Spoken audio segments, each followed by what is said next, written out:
Hello guys, welcome to my YouTube channel. तो आज की इस वीडियो में हम करने जा रहे हैं क्लास 11th मैथ की चैप्टर 1 की मिसलेनियस एक्सरसाइज का question number 11 and question number 12। ठीक है, तो बिना कोई टाइम वेस्ट करे चलते हैं सीधा क्वेश्चन नंबर 11 पे।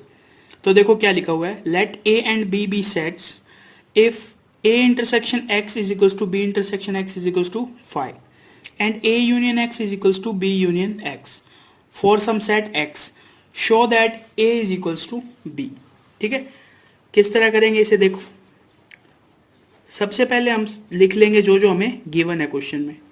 तो क्वेश्चन में गिवन क्या है हमें, A intersection X is equals to B intersection X is equals to 5, ये गिवन है।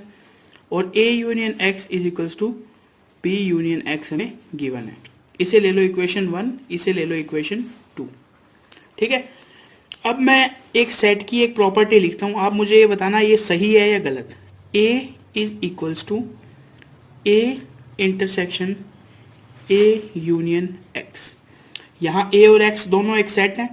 देखो मैंने आपको बताया था, अगर दो सेट्स का यूनियन करके अगर हम इन्हीं दोनों में से किसी एक सेट के साथ उसका इंटरसेक्शन करते हैं तो फाइनल आंसर में हमारे पास क्या आता है, वही सेट आता है जिसके साथ हमने इंटरसेक्शन किया था। समझ गए? तो ये प्रॉपर्टी ए के लिए एप्लीकेबल है। अब देखो इसमें हम आगे क्या करते हैं, सबसे पहले इसमें लगाते हैं हम डिस्ट्रीब्यूशन लॉ। या डिस्ट्रीब्यूशन लॉ लगाने से पहले क्या मैं ए यूनियन एक्स को बी यूनियन एक्स लिख सकता हूँ? हाँ लिख सकता हूँ। क्यों? क्योंकि क्वेश्चन में गिवन है। ये देखो इक्वेशन नंबर 2 में गिवन है। अब मैं इसमें डिस्ट्रीब्यूशन लॉ लगाता हूँ तो यहां से क्या आ जाएगा, A intersection B union A intersection X. A intersection X की वैल्यू देखो कितना गिवन है हमें, 5। तो ए इंटरसेक्शन बी को ए इंटरसेक्शन बी रहने देंगे, यूनियन 5। समझ गए? यहां तक सही लिखा है मैंने। अब देखो किसी भी सेट का 5 के साथ यूनियन क्या होता है, वही सेट, यानी ए यूनियन बी। इसे हम ले लेंगे इक्वेशन 3। ये आ गई ए की वैल्यू। सेम इसी प्रॉपर्टी को मैं एज ए बी के फॉर्म में लिखता हूं, B is equals to B intersection B union X. समझ गए? अब देखो इस बी यूनियन एक्स को मैं क्या लिख सकता हूं, ए यूनियन एक्स। इक्वेशन नंबर 2 में गिवन है हमें। ठीक है, अब मैं लगाऊंगा इसमें सेम डिस्ट्रीब्यूशन लॉ। तो B intersection A union B intersection X. तो बी इंटरसेक्शन एक्स की वैल्यू हमें क्या दी हुई है, 5। तो लिख लेते हैं हम B intersection A union 5। Same किसी भी सेट का अगर आप 5 के साथ यूनियन करोगे तो आंसर में क्या आएगा, आंसर में आएगा सेम वही सेट, बी इंटरसेक्शन ए। तो बी इंटरसेक्शन को ए को मैं ए इंटरसेक्शन बी लिख सकता हूँ, लिख सकता हूँ। इसे लेते हैं इक्वेशन नंबर 4। अब देखो इक्वेशन नंबर 3 और इक्वेशन नंबर 4 को ध्यान से देखो।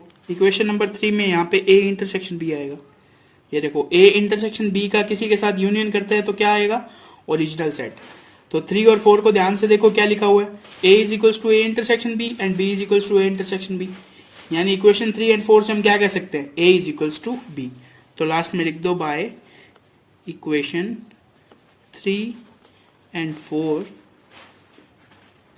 we can say that a is equals to b। इस क्वेश्चन में हमें यही प्रूव करना था, a is equals to b। Last में लिख दो hence proved। समझ गए? इजी क्वेश्चन था। ठीक है, अब चलते हैं क्वेश्चन नंबर 12 पे। क्वेश्चन नंबर 12 पढ़ो, देखो क्या दिया हुआ है, find set A B and C such that A intersection B intersection C and A intersection C are non empty set. यानी कि A intersection B intersection C और ए इंटरसेक्शन सी का जो आंसर है वो 5 नहीं होना चाहिए, वो सेट नॉन एम्प्टी होने चाहिए। And A intersection B intersection C is equals to 5। तो इसके अंदर हमें set A B and C का एक एग्जाम्पल देना है। समझ गए? तो देखो इसको किस तरह करना है, सॉल्यूशन देखो इसका। Let A is equals to 1,2, b is equals to 2,3 and c is equals to 3,1। ठीक है, इस सेट में आप सबसे पहले निकालो A intersection B. A intersection B देखो क्या आ रहा है, 2, नॉन एम्प्टी है। अब इसमें आप निकालो B intersection C. B intersection C कितना आ रहा है, 3। अब आप इसमें एक और निकाल लो, क्या, ए इंटरसेक्शन सी। ए और सी का देखो इंटरसेक्शन क्या आ रहा है, 1। यानी A intersection B non empty है, बी इंटरसेक्शन सी भी नॉन एम्प्टी है, एंड ए इंटरसेक्शन सी भी नॉन एम्प्टी है। अब इसका निकालो A intersection B intersection C. इसका मतलब इन तीनों में कोई कॉमन एलिमेंट है। 1 को उठाओ तो देखो 1 बी में नहीं है, 2 को उठाओ तो 2 सी में नहीं है, 3 को उठाओ तो 3 ए में नहीं है। यानी A intersection B intersection C क्या आएगा, 5। समझ गए। तो हमें ऐसे एग्जाम्पल देने थे ए बी एंड सी के, कि A intersection B, B intersection C and A intersection C non zero हो या नॉन एम्प्टी हो, और A intersection B intersection C क्या हो, एम्प्टी सेट हो। ठीक है, तो ये इसका एक अच्छा एग्जाम्पल है, इसे आप याद कर लेना, ये क्वेश्चन सॉल्व हो गया। ठीक है, तो आज की वीडियो में बस इतना ही। इससे नेक्स्ट वीडियो में करेंगे इससे आगे के क्वेश्चन, और थैंक्स फॉर वॉचिंग।